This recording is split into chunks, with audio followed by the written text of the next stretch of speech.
பொறுமையிற் சிறந்தவளான பூமி பிராட்டி வைகுந்தவான் போகம் தன்னை இகழ்ந்து இந்த நிலவுலகிலே ஸ்ரீவில்லிபுத்தூரிலே அவதரித்தாள்.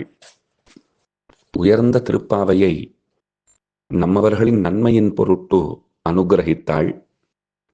30 பாசுரங்களாலே நம் அனைவரையும் பரம வேதாந்திகளாக ஆக்கின பெருமை அவளையே சாரும். இந்த பாசுரங்கள் பகவானே நமக்கு முக்கியன் என்பதையும், அவனை கிட்டுவதே மேலான பேறு, அவன் திருவடிகளிலே கைங்கரியம் அதுதான் மிகச்சிறந்த பலன் என்பதையும், அவனை அந்த பலனை நமக்கு தருபவன் பகவானே என்பதையும் திறம்பட உரைக்கிறாள். 30 பாசுரங்கள். அதில் இன்றைய தினம் 10ஆம் பாசுரம்.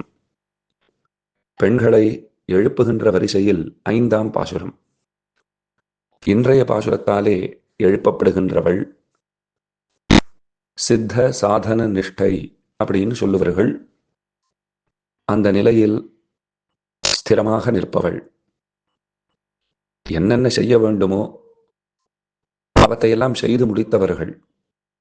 செய்ய வேண்டிய காரியங்களை குறைவின்றி முன்னமேயே செய்து முடித்தவர்கள்.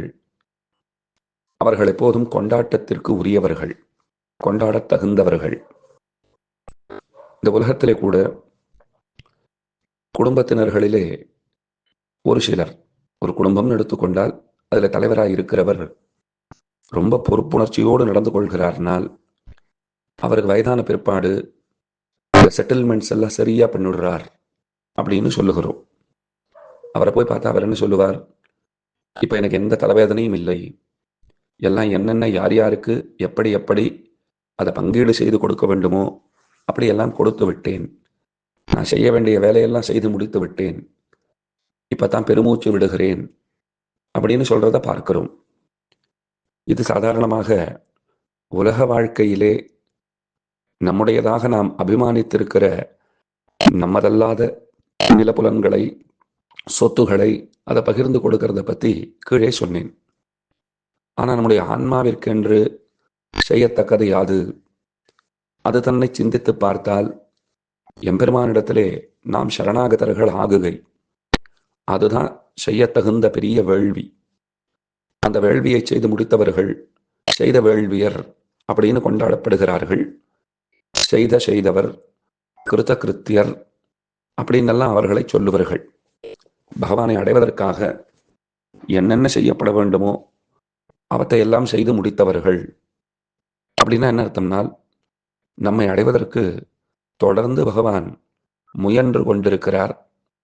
அவர் முயல்கிறார் என்று அறிந்து அவருடைய முயற்சிகளுக்கு நான் தடையாக இல்லாமல் இருப்பதே நான் செய்ய வேண்டியது அப்படின்னுட்டு அவர் இருக்கும்போது அவரையே உபாயமாக பற்றி, அவரையே உபேயமாக, உபாயம் வழி, உபேயம் பலன், அவரை கொண்டு நாம் அவரையே அடையவிருக்கிறோம், நமக்கு என்ன கவலை என்று மார்பிலே கை வைத்து உறங்குகிறவர்கள், எந்த கவலையும் இல்லாமல் படுத்து கிடக்கிறவர்கள்.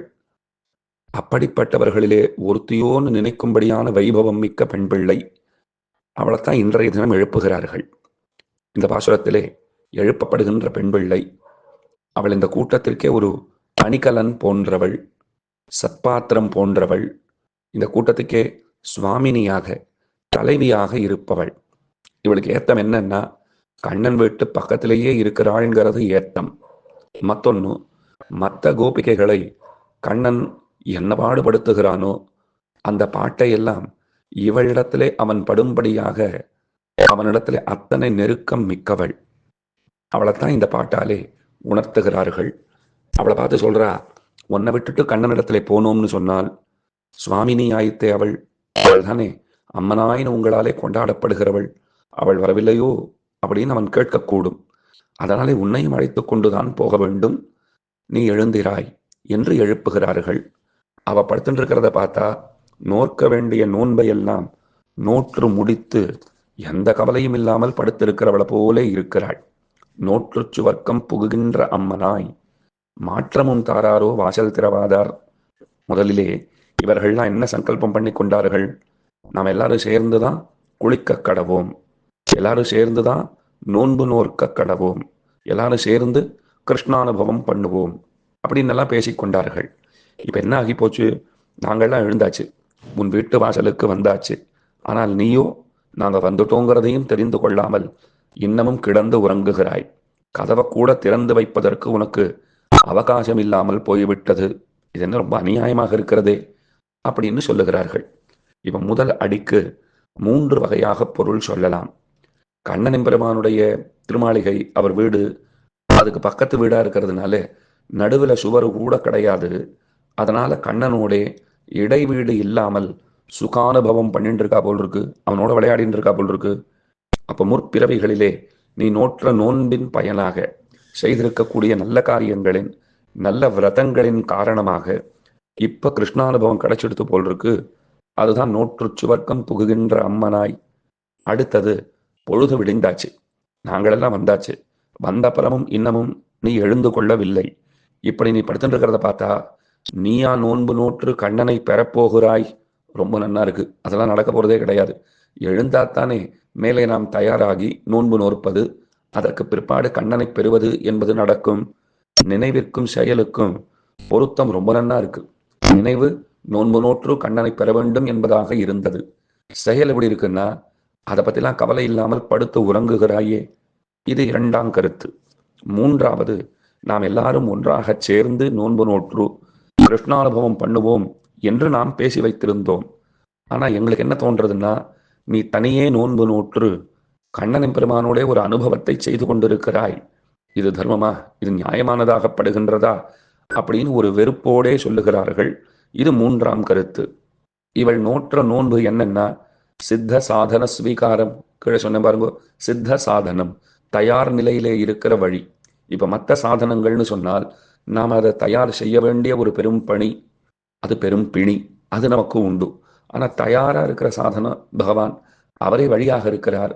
நாம தயார் பண்ண வேண்டும்படி இல்லாமல் ரெடிமேடா இருக்கிற உபாயம், அந்த உபாயம் இருக்கிறதே, அதையே இவள் பத்தி இருக்கிறாள். சித்த சாதன நிஷ்டை அப்படிங்கிறது இவளுக்கு ஏத்தம்னு கீழேயே சொன்னேன் இல்லையோ. மகாபாரதம் ரொம்ப அழகா சொல்றது. கண்ணன் பெருமானை நன்கு தெரிந்து கொண்டு அவனையே தங்களுக்கு எல்லாமுமாக கொண்டு அவனே கதி என்று வாழ்கின்றவர்கள் எவ்வவர்கள் உண்டோ அவர்கள் சகல யஜ்ஞங்களையும் எல்லா விதமான யாகங்களையும் வேள்விகளையும் முடித்தவர்கள். அவர்கள் தங்கள் நன்மைக்கென்று செய்ய வேண்டிய ஒரு காரியம் அடியோடு இல்லை என்று மகாபாரதம் சொல்லுகிறது.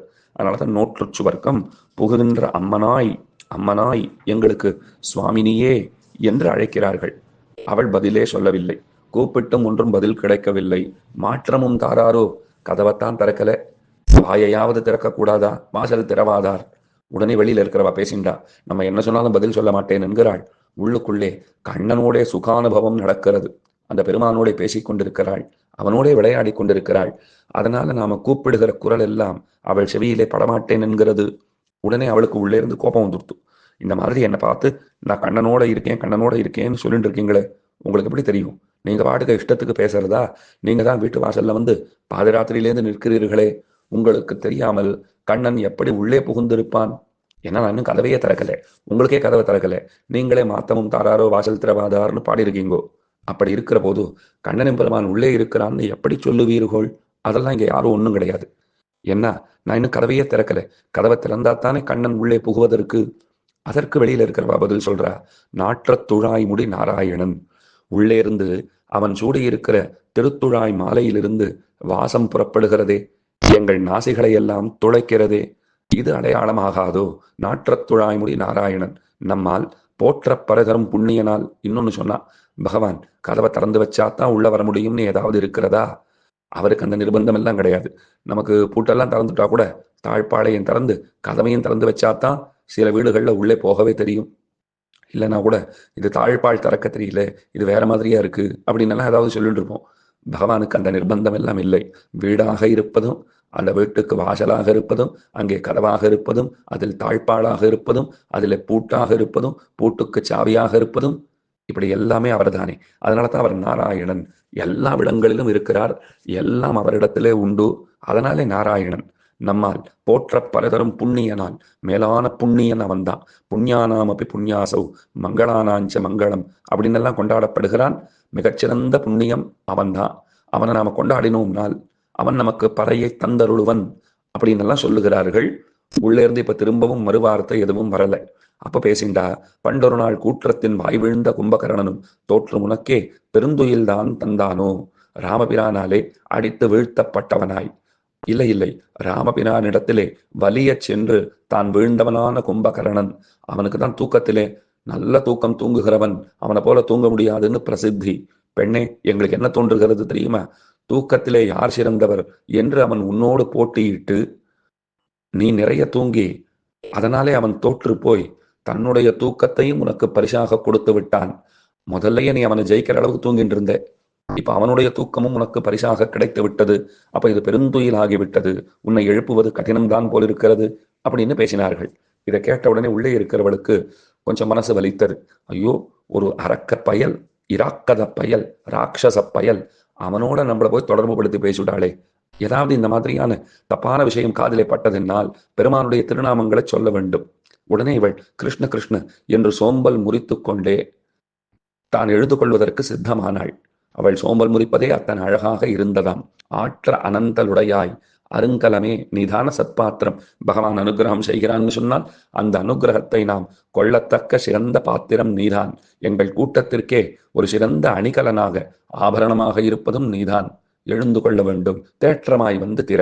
கண்ணனோட கூட இன்பம் எய்தி இருக்கிறாய், அந்த பெருமானோட விளையாடி இருக்கிறாய். அதனாலே வெளியிலே வரும்போது அந்த சம்போக சின்னங்களை எல்லாம் மறைத்து கொண்டு சரியாக ஆடை உடுத்தி கொண்டு ஆடைகளை சரிப்படுத்தி கொண்டு அவிழ்ந்திருக்கிற தலைமையில் அதை நன்கு முடிந்து கொண்டு அழகாக வந்து கதவை திறப்பாயாக என்று பிரார்த்திக்கும்படியாக இந்த பாசுரம் அமைந்திருக்கிறது. ஆக சித்த சாதன ஸ்வீகாரம் பண்ணின பெண் பிள்ளை இப்பாட்டாலே உணர்த்தப்படுகின்றாள். ஆண்டாள் திருவடிகளே சரணம்.